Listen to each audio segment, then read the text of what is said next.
action in reaction to that, actually, we, like I said, there's been a response to that.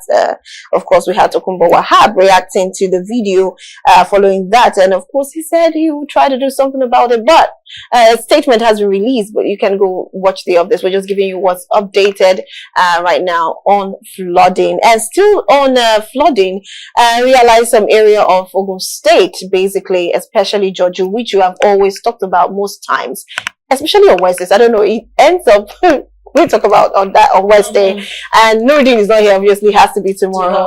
Yes, to help us talk about that. But you know, the flood was crazy. People could not definitely move. But if you're around Tollgate, you're still a bit free. But from Songo, Joju, Akishiba, what's the name? Down there, it's terrible. I don't know if the state governor can do something about that. Maybe speaking to the federal government, or you know, to do something, because the drainage system is really, really poor and bad. The road also is very bad. But anyways, that's talking about flood. Yeah.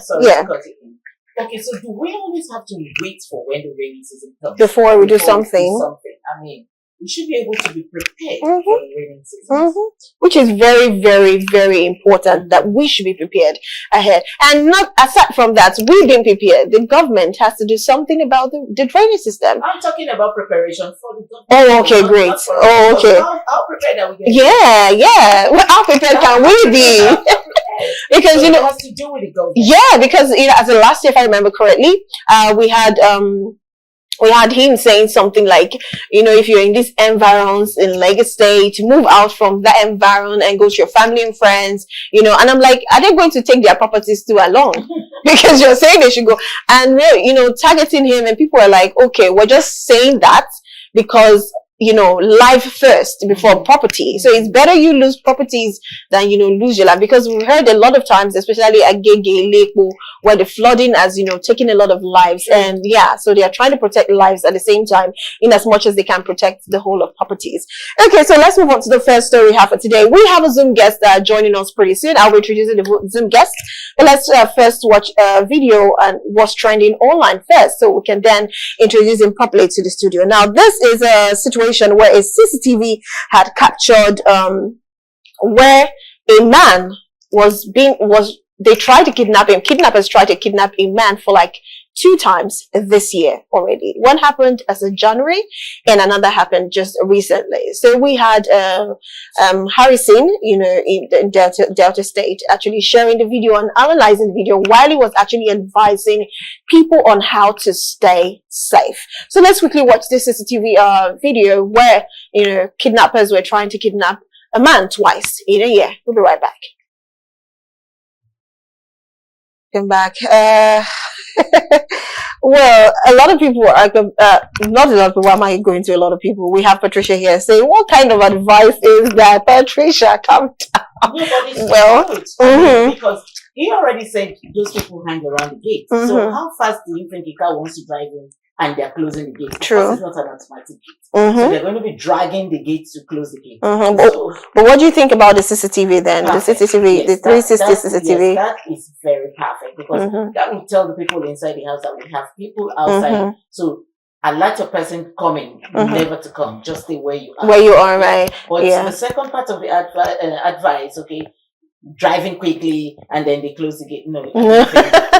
Because if you notice that last week when we talked about something like this, but not the same person, they were just at the gate, and the gate man was very fast enough to close the gate, but they were shooting. They were not standing at the gate. Yes, they came in with vehicle. Some of these people hide by the flower vases, hide by, you know, whatever way they can hide. No, the point I'm even trying to make is, if you say stay by the gate, so that when you enter once, the gate man closes the gate, they have a gun.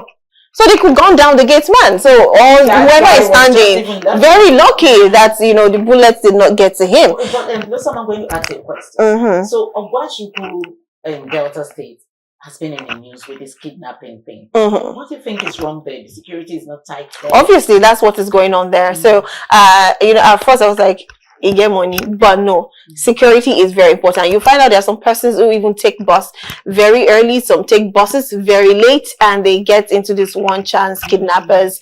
You know, you think you're entering a normal bus, and before you know, you lose consciousness, you know, at the end of the day, people get missing. Then you find out one day, school bags, children's clothes, adults' clothes, you know, packed in one uncompleted building. Obviously, people has been kidnapped. So I would just say everyone should stay safe. Get your 360 camera, like Harrison said. But also, while you have that at home, people watching, you should have them installed on your phone, so you can always look around your surroundings few hours or few minutes before the time you're arriving, so you know if it's safe for you to go. If not, please sleep in your car somewhere. It's better to be safe than sorry. Yes. Do not move at night this period. Do not move at night this period. Is very poor. Very, very poor. Very, very poor. And so we're using this opportunity to call out to the government. Maybe he should look into the security in the state. Very true. Anyways, we have a Zoom guest joined us already. His name is Prince Chilaka. He's a social worker and a social commentator. Of course, he's also an analyst. Can we have a Prince on the screen?